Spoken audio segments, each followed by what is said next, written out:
Marian, I'm here to ask you, what was the first thing you ever saved for? Well, I never really wanted to save because I wanted to buy stuff. I saved because I wanted to fill that glass jar. Natutuwa akong makita na napupuno yung jar, lalo na kung puro 100 yung nakikita ko. So, that's why I saved. I wanted to see that jar filled. Bring you fun and informative tips to make you more financially confident here on Money Talk. So ano? May hugot ka ba sa pera?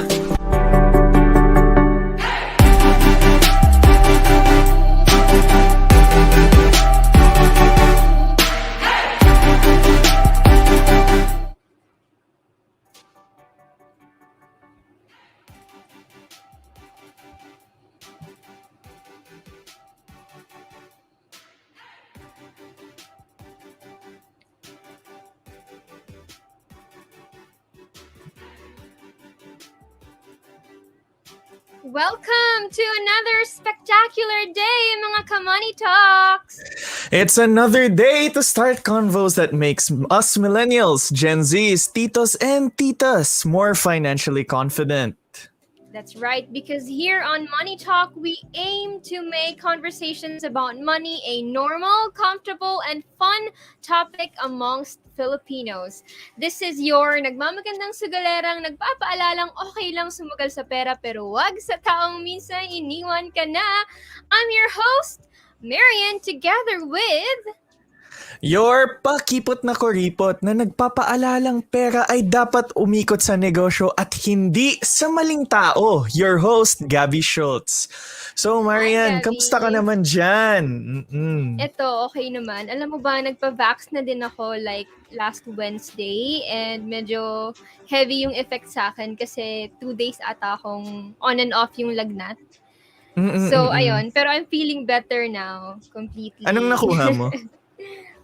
Moderna naman yung sa akin. Ayan, So, Moderna. masakit. Sobrang sakit sa braso. Same sa'yo ba? Mm-mm. Same din? Yung parang mabigat yung arms mo? Mine was kasi ako Astra naman ako. Mm. My arm was heavy for a while pero yung talagang nawala ako is the fever that came after. Yung side Okay. effects. As in, yung Oo. weekend na yun, actually this was the week before our last episode, Oo nga di ba? eh. Mm-mm. We were planning it pero sobrang MIA ko kasi hindi ako makagalaw. Like, swear. Pero guys, always remember, you need to stay healthy. So kaya magpa-vaccinate na kayo, friends. Ayun. Kasi That's mahal right. magkasakit ngayon. Paano na mga Exactly. financial goals nyo, di ba? Exactly. Yung mga inipon, mapupunta sa medical bills. So, dapat healthy tayo. Truly. That's right. So, ayun. Oo. So, So, Gab, speaking of finances, no, in our last episode, recap tayo konti. We talked about yun nga, financial literacy with our guest last 2 weeks ago, si Dayan Lagmay, who was also a financial planner from AIA. Tama ba? AIA Film? and then Yeah, also oo. she's also the founder of yung Common Denominator. That's right. So, Gab, what was your biggest takeaway from last week's episode? So in relation to yung what we just talked about, diba? So one of the things that's stood out talaga and something that would benefit our viewers for knowing is do not put, when you're making an emergency fund, do not put it in mga high risk assets such as stocks. Kasi say yes, we have blue chip stocks, but stocks in general are very risky kasi the market is generally volatile. So have purpose kasi when you're saving up for something. So in this case, an emergency fund is a fund that you're going to need to be liquid right away, and money that you cannot afford to lose. So if you put it into stocks, say mag-close down ng PSEI or PSE rather, not the index, or let's just say na nagka-big economic event which caused interest rates to fluctuate, Like your the pandemic, emergency no? fund, like the pandemic, exactly, your emergency fund can stand to lose a lot of value. So what will happen to that money pag nabawasan siya ng todo or hindi mo makuha and you need it for an emergency such as getting sick, di ba? Ayun. So you're better off putting your emergency fund in, say, if you don't want to leave it in an account like a bank account, you can leave it in mga more secure instruments like, say, a time deposit. They're short term, they're relatively they're not risk free, but the risk is very low as compared to a stock. Or you can put them in a government security, which tends to be at most 1 year lang. And usually they're like from 3 months to 6 months, 9 months to a year. Typical RTBs, retail treasury bonds for our viewers. Ayun, right. you can put them there and they tend to be risk free kasi it's a government issued security. So ayun. So That's right. yun. That's good. So thank you for reminding us, no, na we should always be, as you mentioned kanina, my objective, my purpose dapat yung savings natin. So that was really my takeaway from last week's episode. Each financial vehicle that we will save for should have an objective. Like if you want an emergency fund, yun nga sa mga sinabi ni Gab, yung mga time deposits, or even kahit mga banks, or take advantage of yung mga digital banks na merong mga 4%, 'di ba? 6% na interest rate. And of course, as what Diane said last time, na financial literacy at the end of the day is 10% knowledge and 90% application. So even if you know the how-tos and if you don't really follow and discipline yourself, then that's knowledge put to waste, right? Exactly. Ayan. Mm-mm. Ayan. So, and perfect yung mga, this topic natin. Perfect siya sa magiging usapan natin today. Kasi it's all about our top 3 money goals that we should prepare for first, di ba? So, especially if we're just starting to earn or restarting our financial situation. Kasi alam naman natin, maraming nagpalit sa sitwasyon natin ngayon because of the Exactly. pandemic, lahat-lahat. So how are what goals should we strive for, and how do we restart or how do we build towards those goals, 'di ba? That's right. And of course, we have invited someone from the finance industry who was an accountant, right? She was also an author of a really good book about finance, which she will share later. So abangan nyo yan. Watch out kayo later. And of course, we did that, or we invited her to make this episode more valuable for you, mga Ka-Money Talks. And I hope na excited na kayo, right? But before that, of course, we'd love for you to engage with us as well. So later, don't forget na maki-hashtag sa ating comment section with the hashtag MoneyTokPH. Ayan. And speaking of hashtag, let's all watch Money Talk's TikTok video about the hashtag first thing I saved for. Ayan. Hello! It's me, your nagmamagandang sugalera, Marian.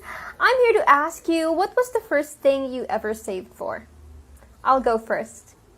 When I was in grade school, like 8 or 9 years old, I used to save up my allowance because I buy gifts for my family every Christmas. Yung mga ganitong klase ng gifts? Or ganyan? Ganyan lang kasimple ang buhay noon. Well, anyway, I hope you stitch this video at baka ma-feature kayo sa 3rd episode ng Money Talk. Don't forget to follow, like, and stitch this video. Ayan, kamusta naman yung pagka-load natin dun sa uli? Hindi na alam ang sasabihin. Ayan, so medyo mahiyain. Charot, mahiyain pala. So, Ayan, yun nga, so- TikTok is life nga, no? Siyempre, gusto ko din malaman kasi na-share ko yung first thing that I ever saved for. How about ikaw, Gab? What was the hashtag Ayan. first thing I saved for mo? So the first big thing na I ever saved for is actually yung PC ko. Yung gaming PC ko talaga? ngayon. Kasi as you may well know, I am a gamer. Like, I've been playing games for a long time. May podcast na nga ako about it. Talaga? So, how old were you when you started gaming with the gaming? I started gaming since I was like hobby? 4 years old. Parang may Talaga? Dreamcast ako sa bahay, tapos Game Boy Color. Ayun. So talagang when I was in college, wala akong gaming PC. So I'd have a console, ganun. Pero I wanted a PC talaga. So talagang siya yung first thing na I worked towards when I started my professional career. Kasi siya talaga yung gusto ko, gusto ko makamit. Ayun. So, since na-share namin ang mga first things we've ever saved for, we encourage po our viewers right now, our tens and thousands of viewers right now, to please share kung ano yung hashtag first thing you've ever saved for down sa comment section below. Ayan. So, of course, curious din kami. Or curious din ako. Kaming dalawa ni Gab, syempre, about sa hashtag first thing I saved for ng ating guest for today. So, bago niya syempre i-introduce or i-share yan sa atin, we'll have to welcome her to the show. So, let's all welcome Miss Ameena Rey-Franc. Ayan. Hello, Miss Hi, Ameena. Miss Ameena. Nakamute po ang Nakamute po mic kayo. niyo. Oh my gosh, alright. Ayan, That's what we get pag hello. live di ba? Hi. Kamusta Ayan. naman po Beautiful kayo, Miss Ameena, Saturday dyan? evening. I'm good, I'm great. I'm excited to share my story, my tips and tricks the things I did and what I didn't do when I was in my early 20s. Because, at the end of the day, we just want to take control of our money and not the other way around where our money That's is right. taking control over us. I Mm-mm. mean, don't you guys agree, di ba? Yes, Apa, totoo. apa. Tama po. Ayan. Right. So, syempre, And relating I din dun love, sa TikTok teaser na pinakita namin, we also want you to Mhm. share to us, ano yung hashtag first thing you ever saved for mo? Kung naalala mo pa. Okay. The first thing I've ever saved for was a Spice Girls video. Parang videotape siya. Kasi I was a huge Spice Girls fan noon Mm-mm. eh. Ayun. So, kahit anong makollect ko about Spice Girls, I would collect it. Wow. Ayun. Huge fan lang talaga ako. But then, ayun. So, parang I got pumped up in saving just to buy that video. Kasi ayaw ako bigyan ng pera ng nanay ko. Siguro, that was the reason why I learned the habit of saving at an early age. Ayun. Thanks That's for asking. interesting. Wow, Ayan, that's good so- Spice Girls fan. Ayan. Sa mga Yes. Spice Girls fans out there, shout out naman Yes, dyan. shout out dyan. Kaya I feel nga. you all. I feel you all. Ayan. So Miss Ameena, just to let our viewers know, can you tell us a bit more about your background? Mm-mm. All right. Sige. Actually, they already gave a beautiful introduction about me, but then again, I'll introduce myself. So, hi everyone. I'm Ameena Rey-Franc, the lady behind the Thrifty Pinay blog, where I demystify investments, budgeting, and saving strategies.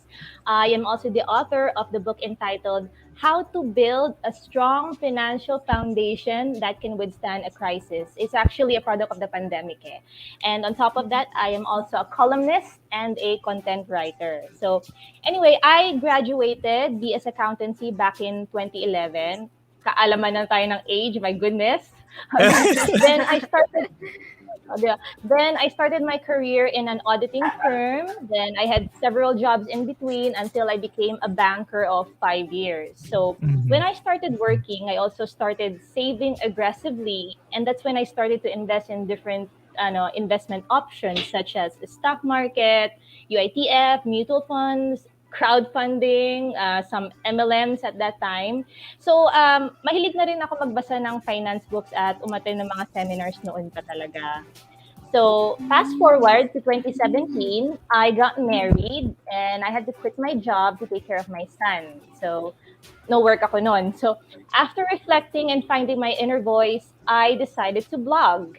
And I use that blog so I can share to everyone what I know and what I've learned throughout my financial journey. And that was how the Thrifty Pinay blog was born. 2017. So 2.5 years later, with the help and grace of God, the Thrifty Pinay blog has been recognized as one of the top financial blogs to follow in the Philippines. Kasi blogging about my financial journey and sharing my success and failures through the articles I write has opened up a lot of opportunities for me. And one of those opportunities is getting the chance to talk with you guys here on MoneyTok. Yeah. So, Ayun. that's pretty much my Wow. story. Kumbaga, personal finance has been ingrained in me ever since. And I really want to bridge the financial literacy gap through my blog and in my own unique way. And so thank you again for having me on board. Thank Thank as you well for coming granting here. us. Yeah. So medyo curious lang din ako, Miss It's an Ameena, no?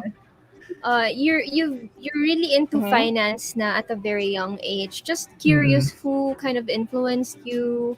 Mm-mm. Was there someone who Actually, encouraged it was you to my do parents. this? Your parents It was po. my parents, but they didn't actually directly didn't actually tell me what to do. Parang indirectly, like let's give an example for the Spice Girls. I was telling my mom, please buy me the Spice Girls video. Come on. Of course, she wouldn't buy it for me. So instead, she indirectly showed me that, hey, you gotta save up for it, di ba? Kasi money doesn't grow on trees. So parang ganun, indirectly nila pinakita. So then after that, parang the feeling of seeing my money grow was like a fascination for me. So maybe that was the reason why I incorporated the saving habit at an early age. Ayun. So thank you to my parents.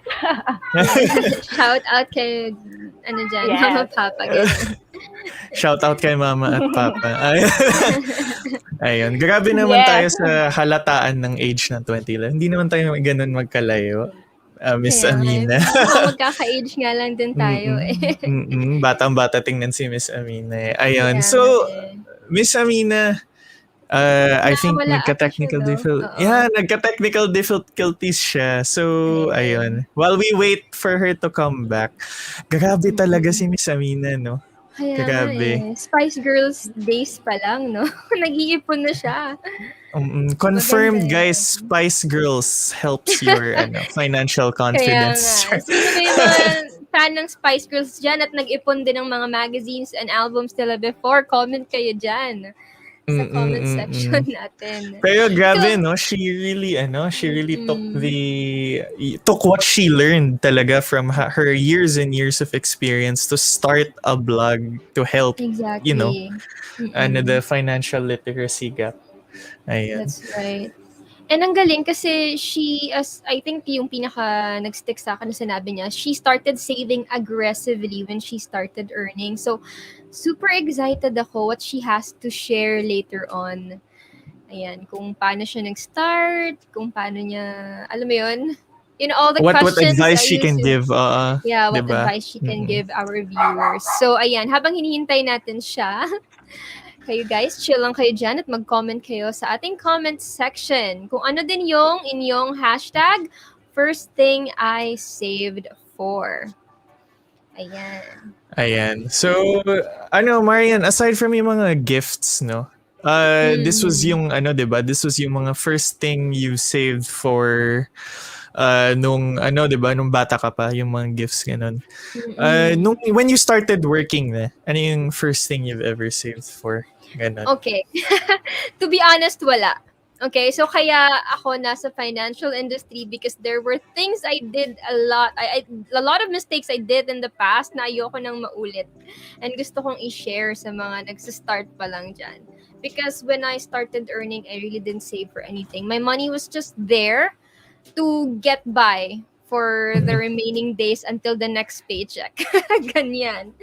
Ikaw ba, Gab? What was the first thing you saved for? Well, yun nga, yung sa after work, yung PC ko. Yung sa PC Pero mo. when I was younger, siguro mga Power Rangers toys lang.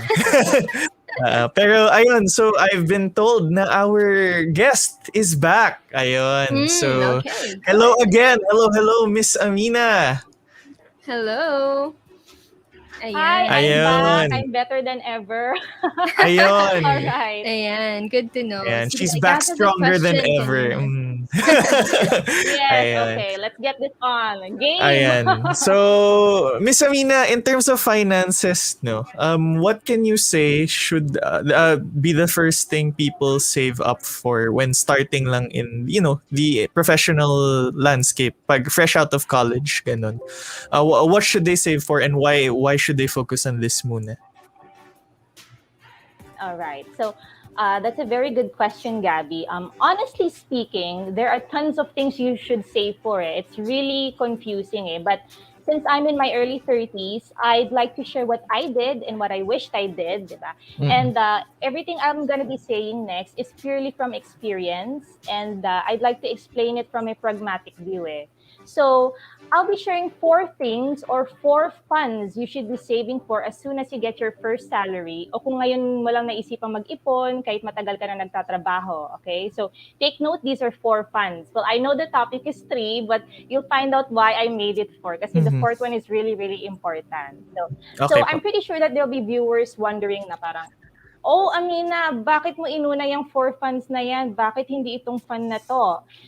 Don't worry, guys. We're going to justify those 4 funds later. And at the same time, have a healthy discussion about what to prioritize since, personal finance is personal, diba? All right, let's get started with the 4 funds. All right.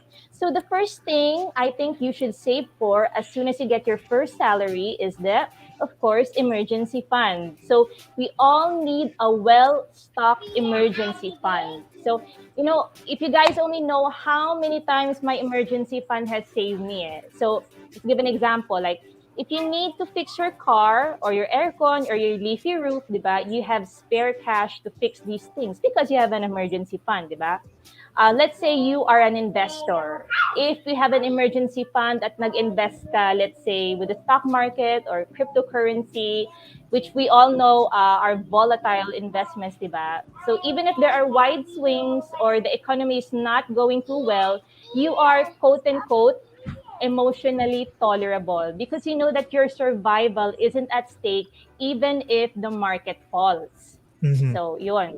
Another Mm-hmm. way or another incident where I think you should really prioritize your emergency fund is nung pandemic. Actually, nangyari to eh. My husband, as the breadwinner, he wasn't able to take home any salary that time eh.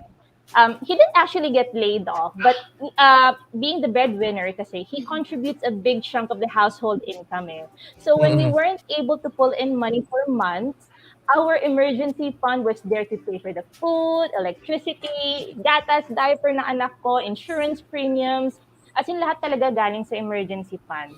Mhm. And actually, this is actually the reason why I came up with my self-published book entitled "How to Build a Strong Financial Foundation That Can Withstand the Crisis." Because Mhm. once you know how to solidify your financial foundation, you can use that as your quote unquote line of defense in case another financial crisis like the pandemic happens, eh, di ba? And I wrote there in that book that an emergency fund is one way to strengthen your financial foundation. So yeah, fund number one, uh, emergency fund.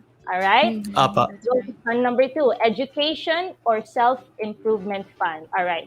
Alam mo yung tulad na sinabi ni paring Benjamin Franklin eh. An Mm. investment in knowledge pays the best interest. All right. So what Mhm. do we mean by that? It means that the more you learn, the higher your earning potential will be. All right. I'll give you a few examples. So, kunwari may nakita kang online course. So instead of telling yourself, ay shock, discounted na nga to, hindi pa rin ako, ay parang wala pa rin ako extra money to enroll. If you have Mm-hmm. this education fund, you can say, ay may cash ako pambayad dyan kasi may education fund ako eh, di ba? O Mhm. pwede rin if you want to buy your favorite author's book or you want to attend a paid live webinar, you have your education fund readily available. All right. From my personal experience, like when I was in my 20s, I wanted to learn about the stock market. So I would travel from Caloocan to Makati and then pay the fee just to attend the seminar. Another Mhm. time that when I heard that they were inviting anyone who wanted to literally play Robert Kiyosaki's cash flow board game. Are you aware of that? May, 'di ba, may cash flow board game siya. Meron ganun eh. Mm-hmm. In-invite ng mga tao. So I wanted to play that game. So I used my education fund to attend. Then Mhm. just recently, I graduated from the RFP class or Registered Financial Planners class, and the money I used for the enrollment came from my education fund. All right. So, Wow. uh, kasi ako, I really believe that if you seek for just mediocrity in your life, you're like dying eh. 'Di ba? So Mhm. education is a continuous process. I know all of us would agree with that. So remember, folks, the more you learn, the higher your income potential gets. All right. Mm-hmm.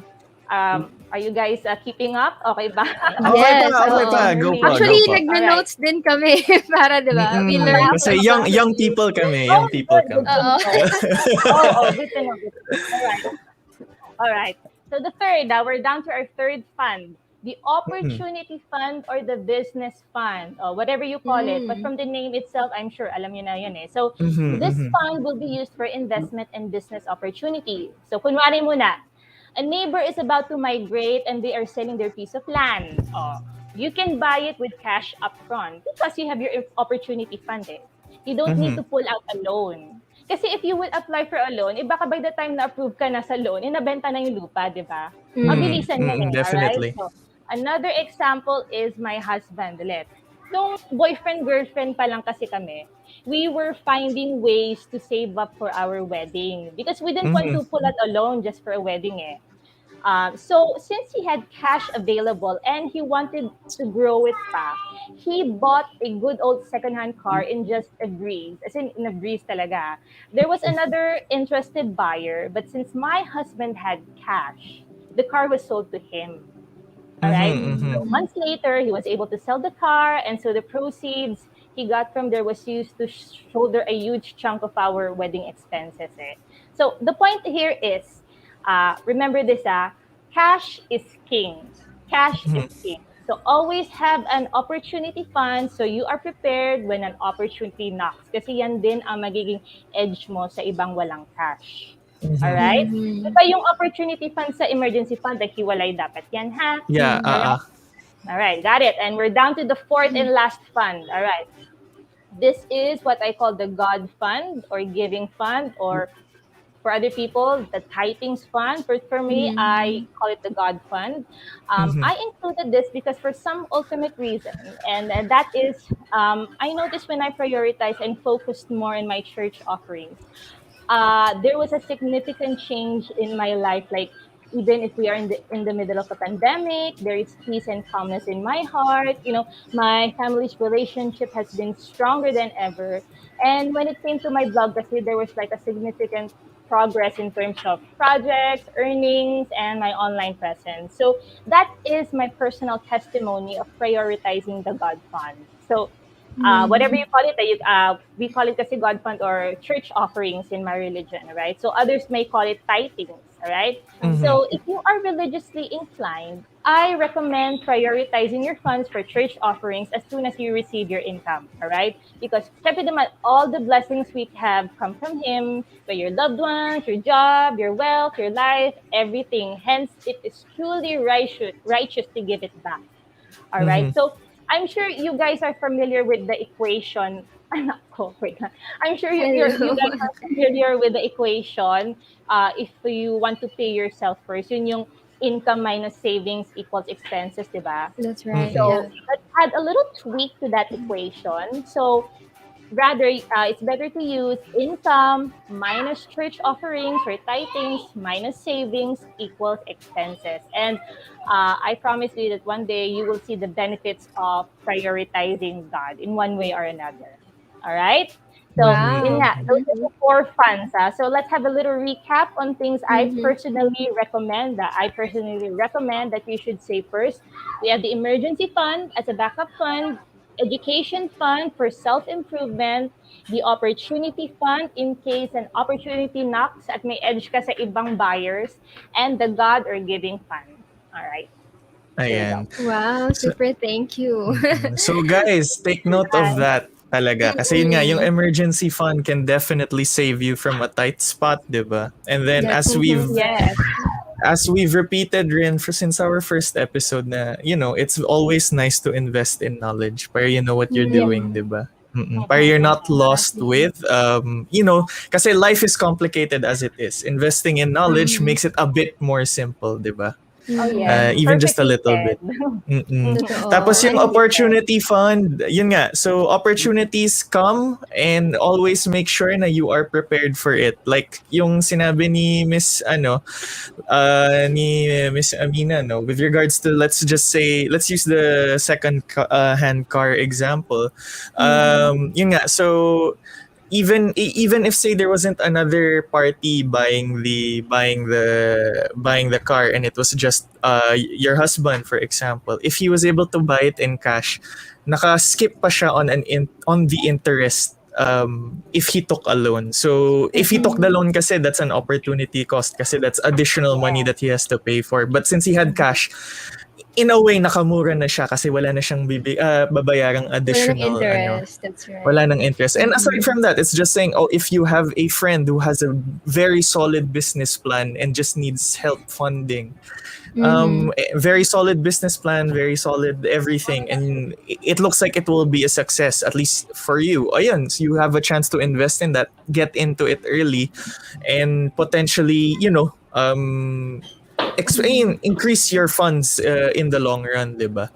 And of Mhm. course, yung God fund. So that's very important because it's not just important to have IQ, so financial knowledge and how to go around, but EQ is also very important and important yung emotional well-being mo as a person, kasi you can have all the money in the world, but then if you're emotionally bankrupt, let's just say, they wala rin, di ba? So, Yeah. yung it can be in the form of church offerings, tithings, whatever your religion is, or it can be in the form of charity rin, just giving back to Yeah. society, di ba? Charity Ayan. So that's, organizations. ayan. Ayan. So I really like what you said, Miss Ameena, no, na cash is king, diba? Especially Yes. sa mga young people ngayon. I think since they're very familiar now with finances, they prefer yung mga credit card kasi yun yung convenient, diba? So they prefer loaning, ganyan. So still cash is king. And by the way, na-mention niyo po na graduate na kayo sa RFP. Tama ba? Yes, but I have yet to. Congratulations. Oh my gosh, thank you. But I have yet to take the Revalida pa eh. So I'm not fully full-fledged RFP yet. But I'm Let's claim hoping. it na.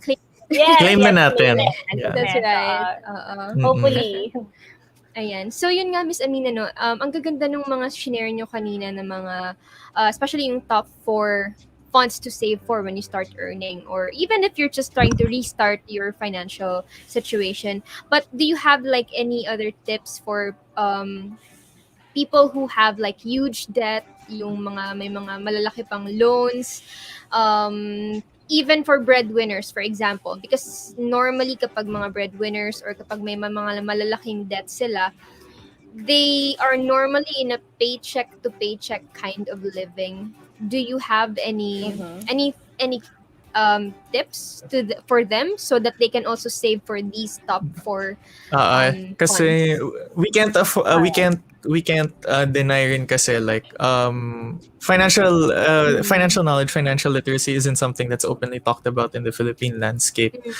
And more and more people are becoming more aware because the pandemic hit rin. So Yeah, exactly. right now, like as someone who wants to start being more financially confident, financially responsible, but already have huge amounts of debt already and don't have savings for it, what advice can you give? Ayan. Or All right. obligations sa family, Be- kumbaga. Apart from that. Okay. Before I give out my answers, living paycheck to paycheck is actually one of the most dreadful things one can experience, di ba? And when Gabby mentioned about being financially confident, or how do you incorporate financial confidence, we'll talk about that later on. So stay tuned. I have some tips that you can use para hindi kayo mabaon sa utang, or para hindi kayo magkaroon ng impulse buying or mindless spending. All right. So let's go. Let's head over to this question. Well, my first advice for those breadwinners who have a lot of debt is do not run away from your debt. Okay? Huwag niyong takasan. All right. So guys, listen up. This is very important to know because I used to work in a bank and I know Gabby can relate to this. You probably know this, Gabby. All right. So, nagtataka ba kayo dati? Nagtataka ba yung iba sa inyo dati? Nung hindi nyo binayaran yung loan mo sa Bank A, tapos nag-apply ka ng loan sa Bank B, C, D, lagi ka nalang decline. Alright? I'm hoping some people might be curious on why that happens. Alright? That happens because pag di mo binayaran yung loan mo sa Bank A, lalabas yung bad records mo sa isang parang central system lang lahat ng bangko.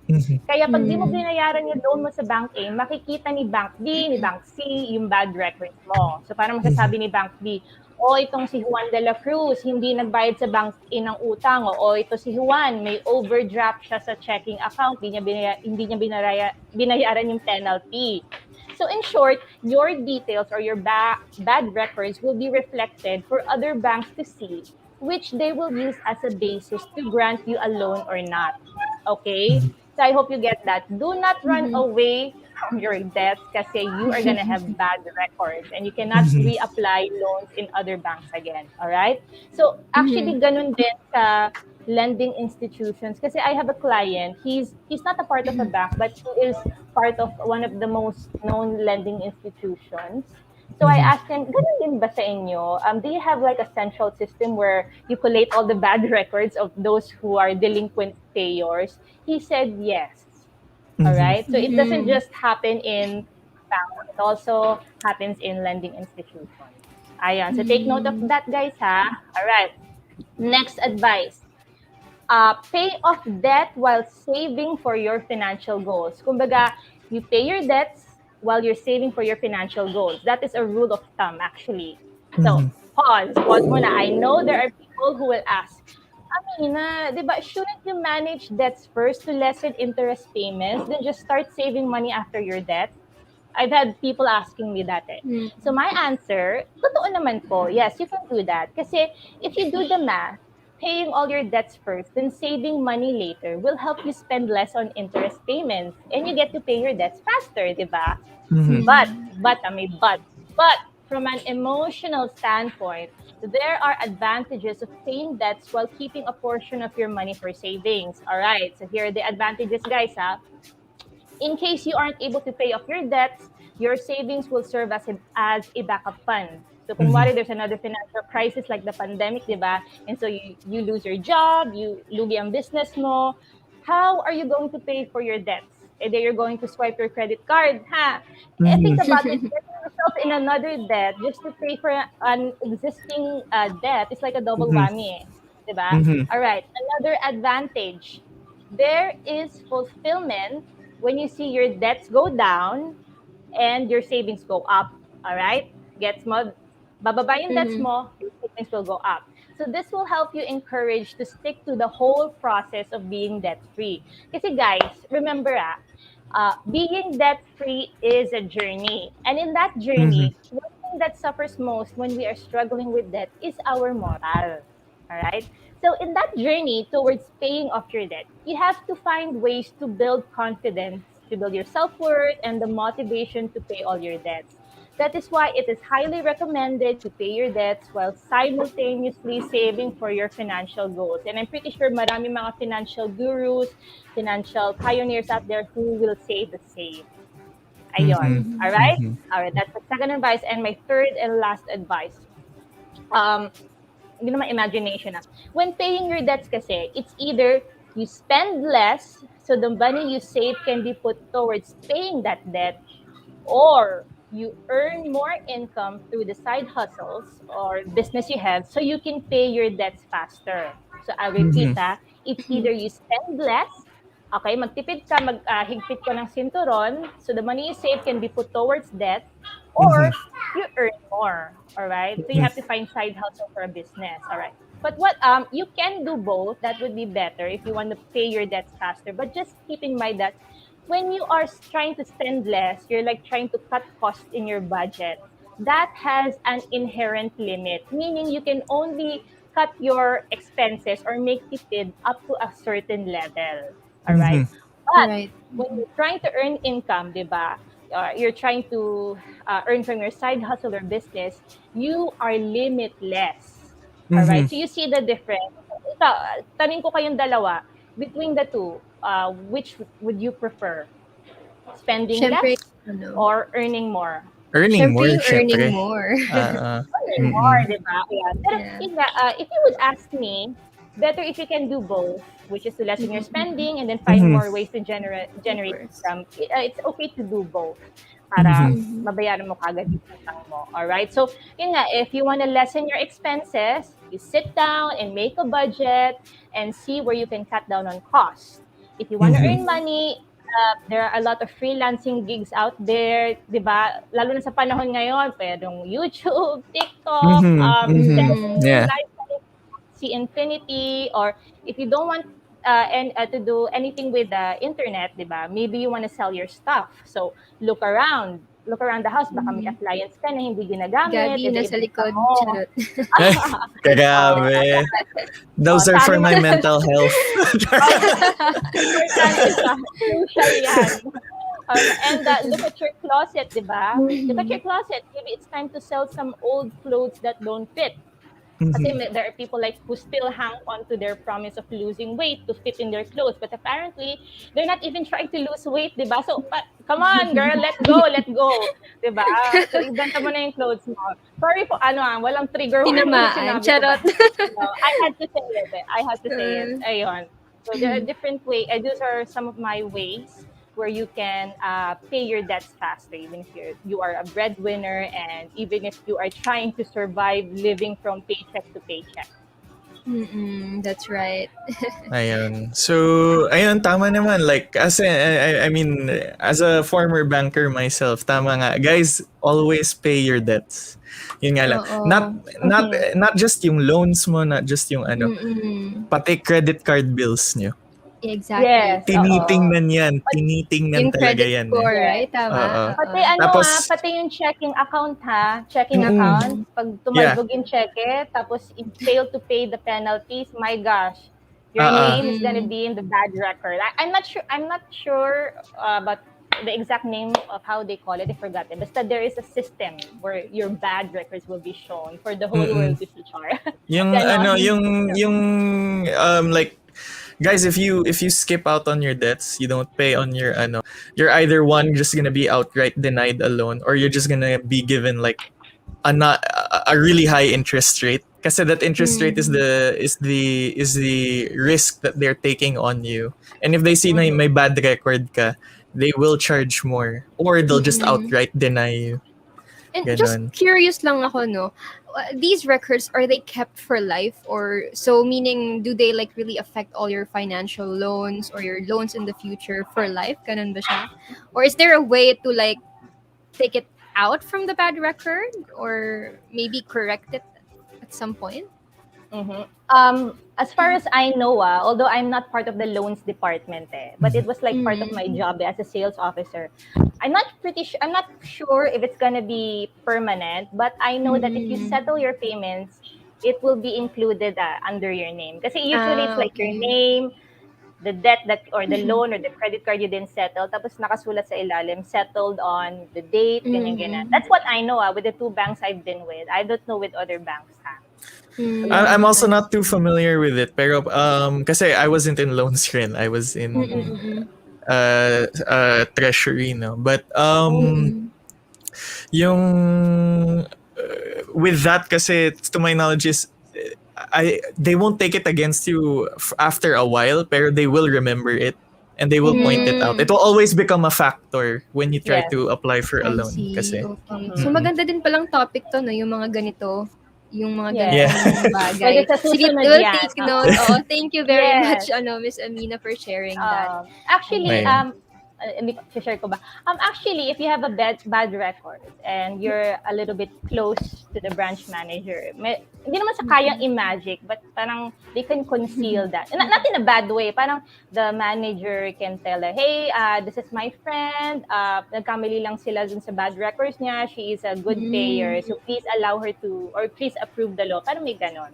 But if you don't have any close bank manager friends, then sorry. I mean, it's always nice to be it's always nice to be like on the right side of everything naman. Like parang, I mean, why if you have a bank you know what's better than having a bad credit score or credit record and having a bank manager friend? It's having a good credit score and a good credit background with a bank manager friend, diba? Papahirapan mo pa buhay nila, diba? Right. Ayun. So, of course, ayun. So, we will be taking a short break. Of course, we'd like to know from our audience as well. What was the first thing you've ever saved for? Comment lang kayo dun sa comment section, mga ka-MoneyTok, with the hashtag MoneyTokPH. Ayan. So we will be back in a few minutes. And we just want to ask, aspiring voice artist ba kayo? So if you are, please watch this. EntrepRadio online.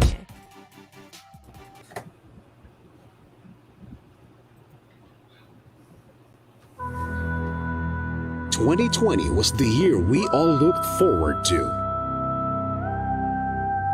It's the start of a new decade. It's the year of perfect vision. Or so we thought.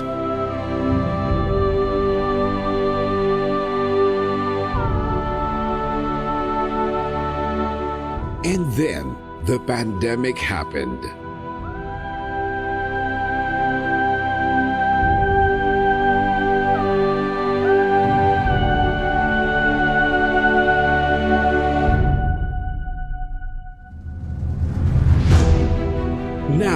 2020 has become the year that ushered in the new normal. But in spite of that, here in Creative Voices, we believe it's still the perfect year for your voice to be heard. This is Creative Voices 2020. Bigger, bolder, better. And yet still and always the home of the best Filipino voiceover artists. We provide a pool of hundreds of voice profiles. Male or female, young or mature, calm or energetic. In English, Tagalog, and other Philippine dialects. Tuloy ang kwento. Padayon ang istorya. Ituloy ti istorya. Telestoria continua. Isundo may istorya. Padagos lang ang satuyang istorya. Padayon ang imo nga sugilanon. Tuloy ang kwento. An online platform for selecting, booking, and obtaining the perfect voiceover for your commercial, movie, corporate video, e-learning, telephone system, etc. You name it, we voice it. State-of-the-art recording studio, equipment, and software for a guaranteed crisp and clear audio quality.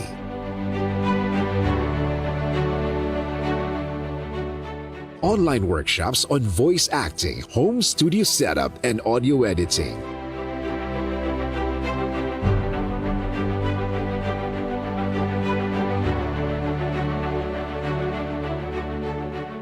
We have produced over 2,000 graduates from VoiceWorks, our popular voice acting workshop since 2005. And the pandemic is no reason to stop. Vision 2025 to be the leading national network of young Filipino voice artists and creative voices. Mission to provide developmental opportunities and platform that empower young Filipino voice artists in every corner of the Philippines to use their voices to promote positive social change. Adapt, adopt, adept. We create a culture of giving, sharing, loving, and caring. And disrupt the culture of selfishness, greediness, and ungratefulness. We give every unheard and aspiring Filipino voice artist an opportunity to rise above the noise and be heard.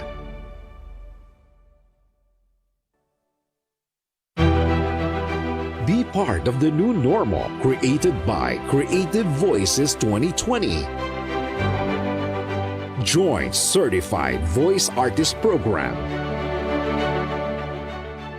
Creative Voices 2020 Vision 2025. Creative Voices Productions.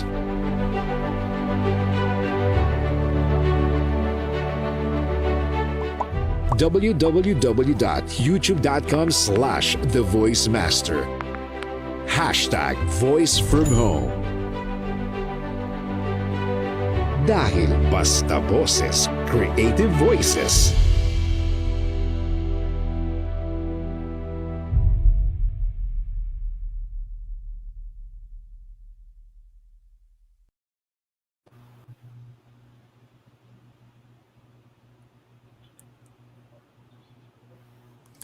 Ayun. So, guys, if you want to be a certified voice artist, our batch 9 is starting on September 4. That's next week na. Ayun. So, for more details, kindly check yung comment section. We posted the link to the details below. So, ayun. Guys, 50% off na lang siya. Ayan. So if you want to, invest in your knowledge in the field of voice artistry, hindi nyo alam, baka you can increase your earnings pa, 'di ba? Exactly. Join CVAP today. It's Ayan. another way for you to pay off your debt kung meron man. Earn extra. Mm-mm. Yan. Gabby and I are members of CVAP as well, and even Mm-mm. kami nakapag-earn na from that investment to Mm-mm. ourselves. Ayun. Yan. So, of course, additionally, before we start the second part of of our interview with the lovely Miss Ameena, no, we would like to feature ulit congratulate rather our featured Money Talk TikTok for this TikToker. week. Yes. Si Musica Grape. Ayan. Yan. So message us for your 100 pesos worth of GCash credit. Ayan. So, Siya if yung we could play the pinalabas video kanina, po. no? Siya yung Marian, I'm here to ask you, what was the first thing you ever saved for? Well, I never really wanted to save because I wanted to buy stuff. I saved because I wanted to fill that glass jar. Natutuwa akong makita na napupuno yung jar, lalo na kung puro 100 yung nakikita ko. So, that's why I saved. I wanted to see that jar filled. Ayan. Yan. So I have a feeling we can all relate to that, no? Just watching our money grow and just wanting it to grow, diba? Exactly. So, ayun. The So, Miss emotional, Ameena. Yes. So, Miss Ameena, I know you touched on it a bit earlier during your... Ay, hi, child! Ay. Oo nga eh. Ang cute Nag-hi naman ng siya. anak niya. Oh my, naririnig niyo siya. Okay lang It's po, okay. okay lang po. Okay lang yun. Ka-money talk na rin po siya. Yes. Ayan, so you touched on it a bit earlier, no? When during the first part of our interview. But we just like to expound, no? What was your approach and mindset with money when you started earning it? What were yun nga before mo na define yung 4 funds that needed to be saved for, what were the things that you did save for first when you started your professional career, and then additionally, how important is it to know what to save for? Ayun. All right. What were my money approaches? Actually, I saved aggressively. That's like the number one thing that I did. Kasi there are people like they find joy in collecting shoes, bags, clothes, or taking off travel destinations in their bucket list. I mean, there's nothing wrong with that kasi ganun din naman ako. I like it. I like doing those stuff. But ako kasi I really saved aggressively, lalo na yung dalaga ako. I was like saving at least 40% of my income Ayun. The next thing, I minimized by spending towards things without ROIs. ROIs, or yung short for return of investment. So instead of buying stuff that I won't be able to sell and get my money back, I invested my money in stocks, UITF, mutual funds, crowdsourcing. All right. So aside from those investment options, I also invested in myself because that is also a form of spending on things with ROIs. I mean, I hope you guys agree, diba? Remember our education fund, diba?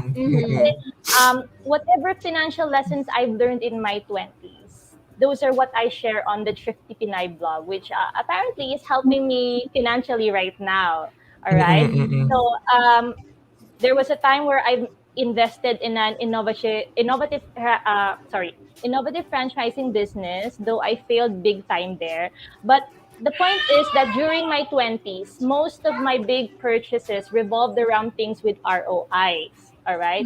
So disclaimer lang, kasi there might be people asking, what are these things with ROIs, diba? Well, disclaimer lang, I want to make things clear with the term buy things with ROI. That is subjective Kasi meaning it differs from one person to another. So kunwari, for me, if I buy a bag, I wouldn't call it an investment kasi I know I won't be able to get my money back, diba? If pero meron din mga ibang mga rich dudes, diba, who can buy Louis Vuittons, Hermes as investments, so they can sell it at a profitable price. So yun nga, it depends on what the item is. It depends on your lifestyle. So the term buy things with ROI is subjective eh.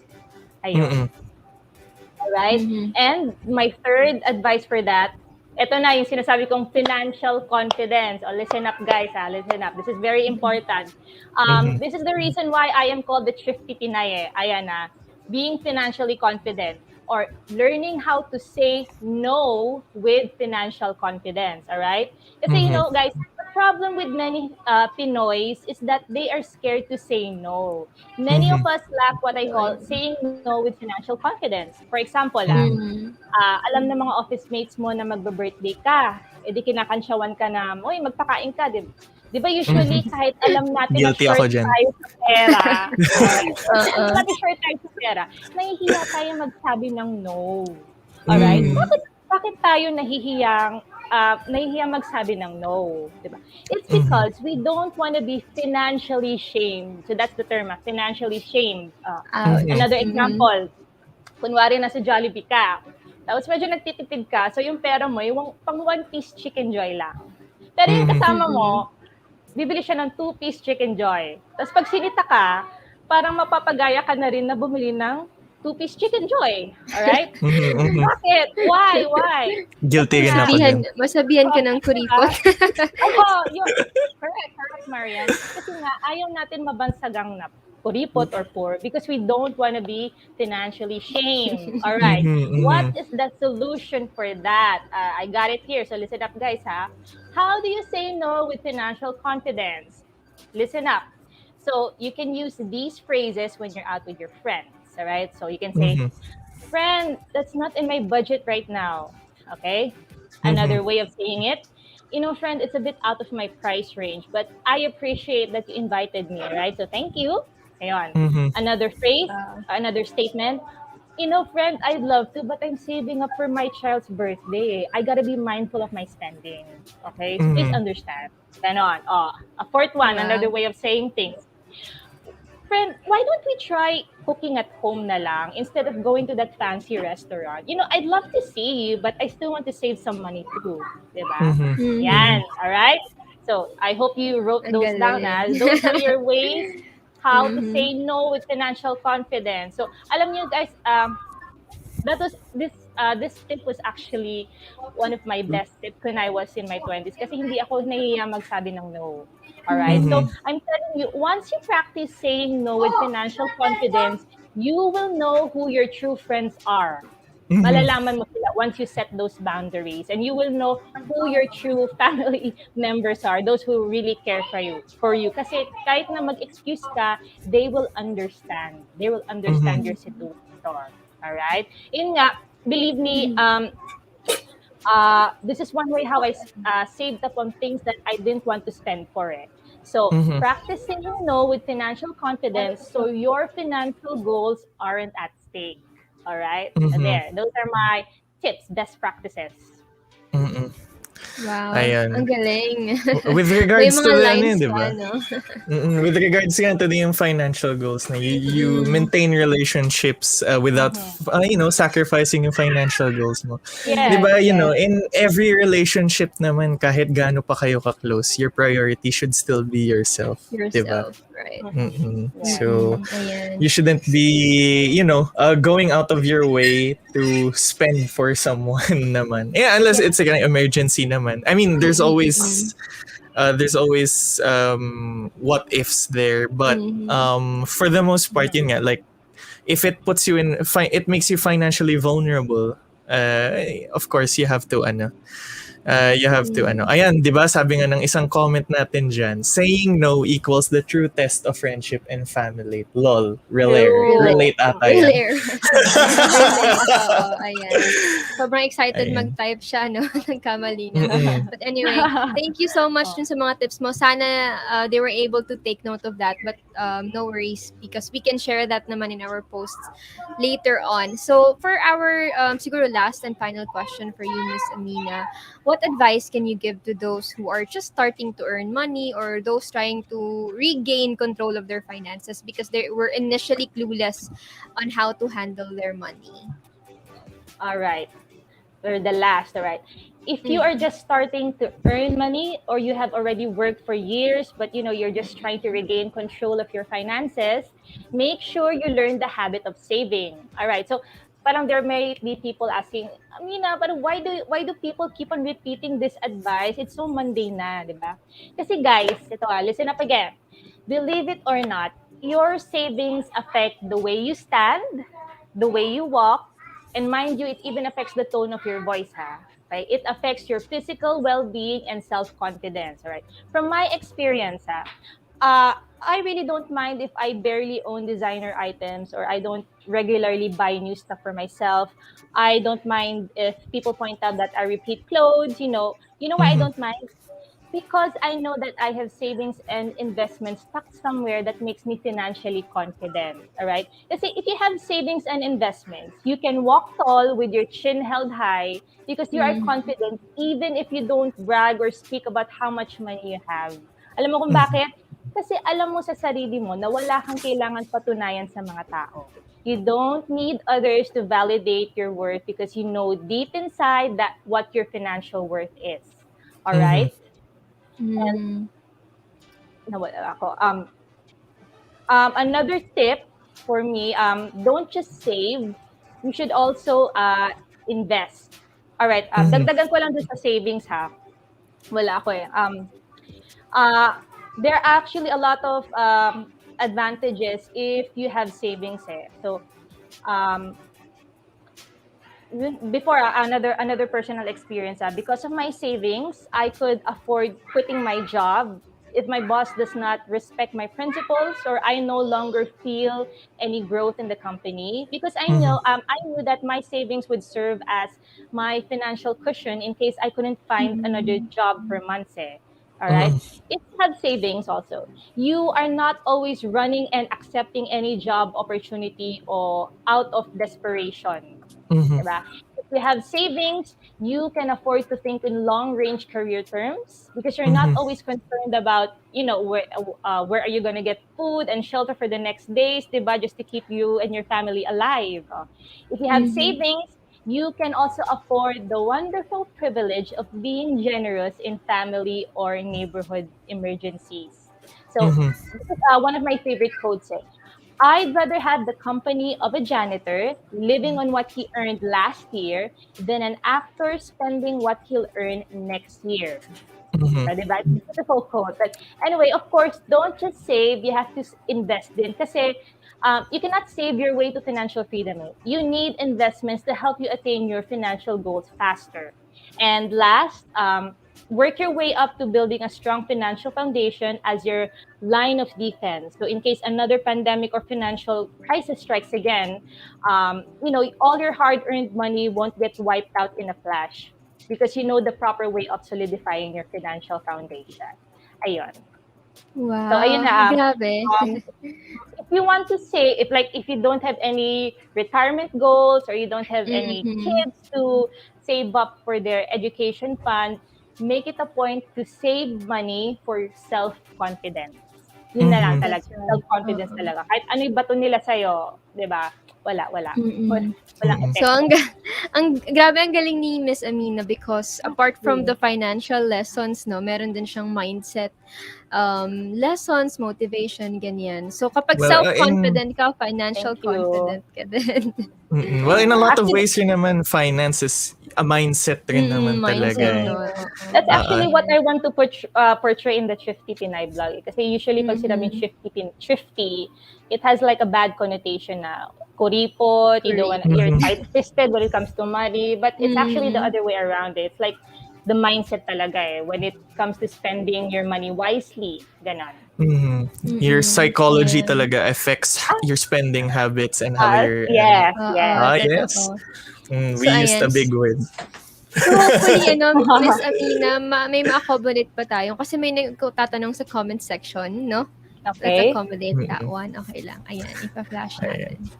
So, kapag bibili po ng necessities, mas maganda po ba na tingi-tingi o parang bulk like shampoo/toothpaste? Ano po ba ang mas magandang tipid-tipids?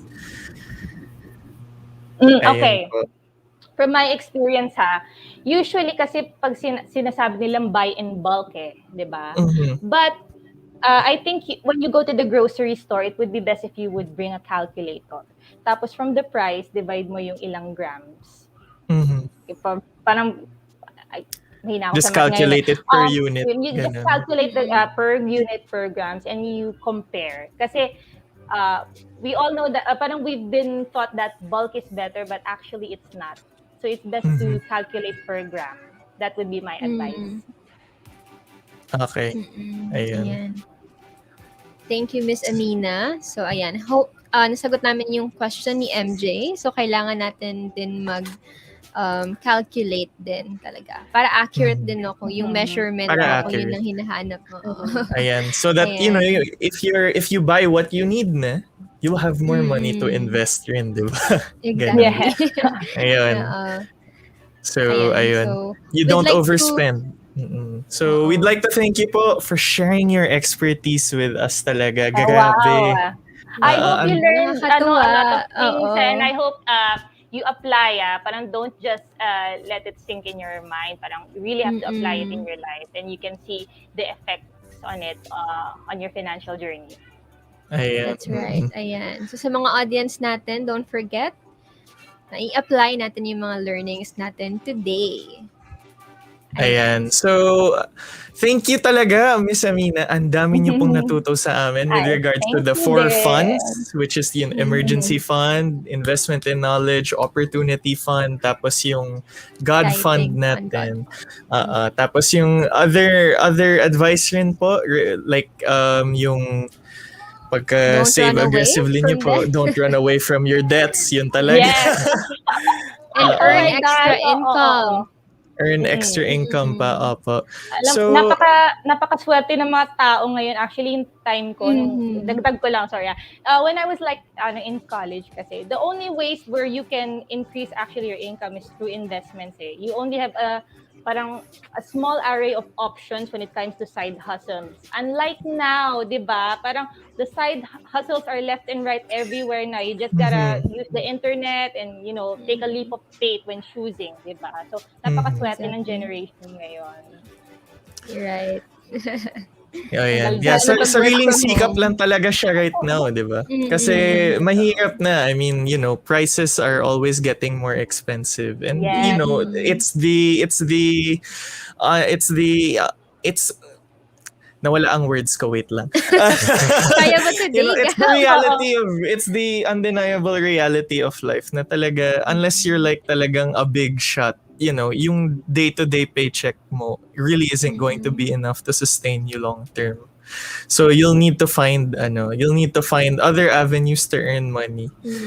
Whether that's another extra job like a blog like Miss Ameena or kami ni Marian, we're both voice artists. Or that can be secondary income coming from investments that pay dividends, 'di ba? Ayun. Right. So that's another stream of an income where you make your money work for you. So you don't pigeonhole yourself to just living paycheck to paycheck. And then the more income that you have, the more that you can save up for what you want, investing in yourself, your money goals, and yun nga, in any emergency situation, you'll be able to equip yourself better. So ayun. Miss Ameena, thank you talaga for your insights today. You were welcome and thank you again for having me. I enjoyed this discussion. Ayan. Of course, so where we'd can like our plug your where can our viewers catch you? Apa. Okay. Guys, you can visit my blog, which is www.thethriftypinay.com. So don't forget the word thethriftypinay.com. Ganun din yung sa Facebook and Instagram pages ko, thethriftypinay.com. If you want to get a copy of my book, kasi it's really timely, lalo na we are in the middle of a pandemic, How to Build a Strong Financial Foundation That Can Withstand a Crisis by Ameena Rey-Franc. It's available on Shopee and up on the blog. Ayun. Wow, okay. Ayun. So yung mga mahilig mag-Shopee dyan, invest na kayo sa isang book na will give you knowledge. Tama na muna yung BTS merchandise nyo. Ito muna. Para you can save up to buy more BTS merchandise. O, di ba? Ayun. Alright. So, Okay. thank you So, again, Miss thank you so Ameena. much, Miss Ameena. Have a great Ayan. evening. EntrepRadio Online.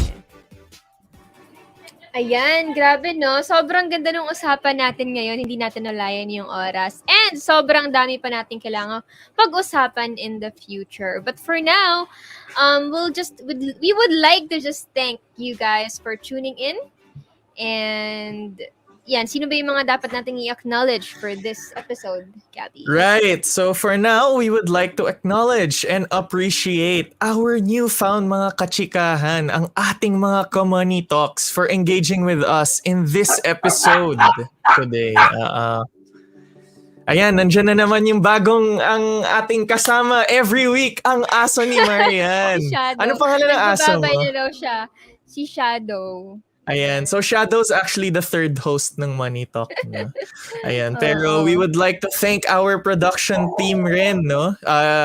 Myself, Gabby Schultz, di ba? My co-host si Marian De La Serna, who's inaasikaso niya ngayon yung third host namin. Our tech team, Pao Castillo, Yi. Our EntrepRadio producers, Sir Rene Toralba, Miss Faith Pastrana, and Miss Karen De Guia. Ayun. Ayan. So, and of course, we would like to thank Ren, Sir Choi, the Voice Master Gonzalez, for making this show possible. And if you're interested in becoming a voice artist, please consider joining the Certified Voice Artist Program, a series of online workshops created by the Voice Master himself, Pocholo de Leon Gonzalez, that are geared to bring out the voice in you. The next batch po is next week na, September 4. Batch 9. Ayun. So join CVAP. Visit yung website, www.certifiedvoiceartist.com to learn more. Ayun. The link is also in the comment section below if you're interested in checking out the program. Ayun. So, partner Marian. Ayan, nagbabalik na ako. So, catch us again in another episode on August. Sorry, hindi na pala August. September na pala, no? September... Sorry na. Ayan. So, double check natin yung date para sure tayo na tama yung ibibigay namin sa inyo. September so, that 4 should be 2 yan. weeks from now. Ay. September 11. Yan. Ay, mali ako. Ako yung mali. Yan. Catch us again in another episode on September 11 at 6 o'clock p.m. here on Money Talk, where again we aim to make conversations about money a normal, comfortable, and fun topic amongst Filipinos. Ayan. And with the leadership of the most influential speaker in the Philippines, Pocholo, the Voice Master Gonzalez, we hope that we were able to engage you in a convo that makes us more financially confident.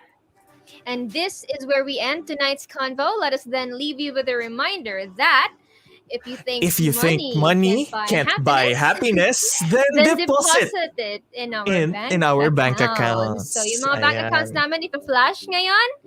Just kidding. Hindi pwede yun. So anyway, if we have shared value to you tonight, guys, let us know. Let's connect online via Facebook and Instagram. You may follow me at It's Marian with the triple E at the end. Ayan. So you can also reach out to me at Mr. Old Shoes VO, for any VO jobs, or if you just want to chill, talk about money, go lang. Hit me up lang dun. Also check out yung gaming page ko. It's the same handle, wala lang VO. Ayan. So also reach out to us for comments, suggestions, and partnerships at MoneyTokPH@gmail.com. Don't forget to follow and subscribe to our TikTok and Facebook page as well at MoneyTokPH for more money conversations. Ayun. So this is it for tonight. This is your pakipot na kuripot na nagpapaalalang pera ay dapat umikot sa negosyo at hindi sa maling tao. Your host, Gabby Schultz. And your nagmamagandang sigalerang nagpapaalalang okay lang sumugal sa pera pero wag sa taong minsan iniwan ka na. Your host, Marian. Thank you, guys. Thank you and good night, guys. Enjoy your Saturday evenings. Enjoy. Bye. EntrepRadio Online.